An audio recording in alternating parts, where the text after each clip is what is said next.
Hi guys, my name is Ben Leibovich. I bring this video to you as part of my financial literacy and real estate investment blog, JustAskBenWhy.com, where we teach you how to plan for and to take action to achieve financial freedom. Guys, my mission is to teach you how to use real estate to achieve financial freedom. However, before I can do that, we have to agree, we have to establish some basics, some fundamentals about money and how money works. So this particular video comes to you as part of a series entitled Money Fundamentals. And the topic for today is cash flow. Okay. Guys, cash flow is an abstract term. It's a difficult term specifically because while a lot of people use it in the accounting business, in business in general, in investing, a lot of people use cash flow. The problem is they mean slightly different things when they use the term. As a matter of fact, let me give you an example of what I'm talking about. Before filming this video, I got online, went to Wikipedia, the online encyclopedia, to look up their definition of cash flow, and this is what it is. Cash flow is the movement of money into or out of a business, project, or a financial product. Okay? Now, if you skip a couple of lines down, here's what it says. Cash flow is a generic term used differently depending on the context.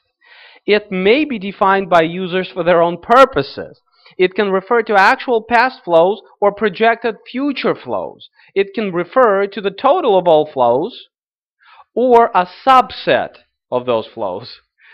The terms include net cash flow, operating cash flow, and free cash flow. Guys, I have to tell you, if an encyclopedia can't place a more precise and exact definition on this term, then is it really surprising that people struggle with what cash flow really is? Guys, I have my definition of cash flow. My cash flow definition comes out of the world of real estate investing. I am a real estate specialist. I invest in property. But I have to tell you that in my experience, this particular definition translates much better into the world of personal finance. It's much more reasonable, I think, and much more accessible to understand.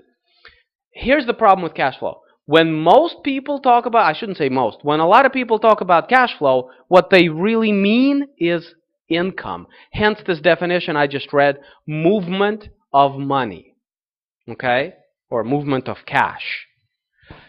The problem is the real cash flow equation has two sides. There's income and then there's expense. Whether we like it or not, if we focus on the definition that is described as movement of cash, subconsciously or consciously, we tend to focus on the income side of the equation. This is where most of us get in trouble. Here's my definition of cash flow. Income minus expenses equals cash flow.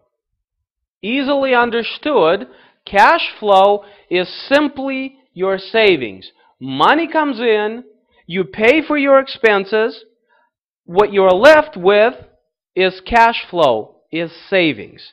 This works the same way in the world of personal finance as it does in the world of business and investing. If you remember, in the video entitled Income, we talked about three types of income. Passive, portfolio, and earned income.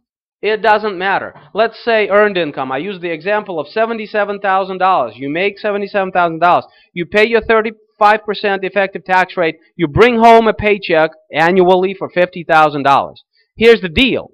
You have $50,000 to spend. If your life costs $50,000, that is to say you spend $50,000, what's your cash flow? It's zero. You've just spent everything you made. There's no savings. There's no cash flow. Guys, we want cash flow. We want savings. This is how we get ahead financially in life. Okay? So the whole deal with this is that your income must be greater than your expenses, which will result in cash flow. It will result in savings. Let's look at this diagram here. This is your income. I have $10 signs, but $10 right here. This is the best rendition of a mesh filter that I can come up with. Forgive me, I'm not an artist. I am a musician, though. This is the filter. Income comes in. It goes through the filter. Most of that money goes out. Hopefully, some of it sticks to the filter. In this example, $10 come in. 9 of them flow right through the filter and go out in the back end. You are left with $1. This is your income. This is your expenses. This is your cash flow. Okay? It's your savings. Now, I have to make 3 points relative to this diagram. 1, when most people think about increasing this number from $1 to, let's say, $2 or $10, most people immediately think that what they need is more dollars coming in. Okay? This is the flow. This is the income side of the equation. That's why people go to college, to get a higher paying jobs. Okay? Here's the problem. Let's say you make $20 up here, but let's say you don't control how many dollars go out in your expenses. Do you see how you can make $20 and spend $19 and still be left with 1? So you're working twice as hard, you're making twice as much money, but you're still left at the end of the day with the same thing as you had to begin with. Okay? Guys, this filter right here in the world of personal finance is your budget. In the world of business, this is your systems. The more efficient, the more finite, the more fine-tuned your budget and your systems are, the more adept they are to catching more dollars. Okay? Here's the trick, and I have to tell you, this has been just my experience talking to people all over. When we make more money, we feel that we have more money to spend. And so most of us, having focused and worked very hard at making more money, end up spending much more. Let me give you an example. In this scenario, your cash flow rate is 10%. That is to say, you have $10 coming in, 9 of them go out in expenses, that's 90%, and $1 sticks to you. Okay? So that's 10%. Let's say this number goes from 10 to 20. If you are successful at keeping your cash flow rate at 10%, which is to say you're successful at keeping your expenses at 90% of your income, then in fact you will have $2 left at the end of the day. But if you allow your expenses to increase from 90% to, let's say, 95%, then you're going to be left with $1 still, having made twice as much money. Okay? So this is a very, very important distinction. Because psychologically, when people make more money, we feel that we have more money to spend. It's a subconscious thing. We have to remember that cash flow is income minus expenses. Okay, wonderfully enough, there's 2 sides to every story. You don't have to make more money if you can control better how much you spend.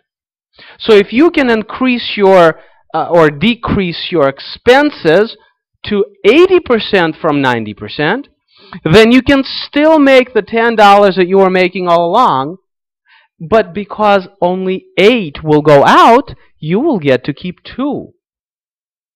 And of course, if you are able to do both, if you are able to create more income and at the same time spend less, well, boy, you are really going to be cooking then. Okay? And that's the trick about cash flow. Cash flow is less about income, and it's more about expenses. It's more about controlling your expenses. You could make $1 million and be a pauper, because if you spend all of it, you've got 0 at the end of the day, guys. Okay? Now, one final point. Here's the very, very interesting thing. Let's say you get really good at controlling your expense ratio to 90%. Okay? And let's say you find a way to increase this from $10 to $500,000. Well, at $500,000, your cash flow rate at 10% will mean that you will get to keep $50,000 a year. Okay? So you don't have to be some kind of genius designing ways to decrease your spending to some kind of ridiculous 50 or 60%. You know, you can keep it at 90% if you want to, although I tell you that personally, mine is much closer to 50%. I invest a lot more money than most people, which is a different subject for a different conversation. Okay? But if you can increase your income and you can keep balance in your expense ratio, you will have savings. That brings us into the world of real estate. Real estate is how we can increase our income, and how, if we control our expenses with systems, we can gain cash flow. Guys, my name is Ben Leibovich. You can follow me at www.JustAskBenWhy.com. I have an ebook entitled Money Fundamentals, where I discuss this principle and a lot more principles in greater detail. There's also a blog. There's also free podcasts to listen to, as well as other materials, other articles. Thank you. I appreciate your time. I thank you for listening. I hope that this shed a little bit of light on the term cash flow. And I will speak to you next time. Goodbye.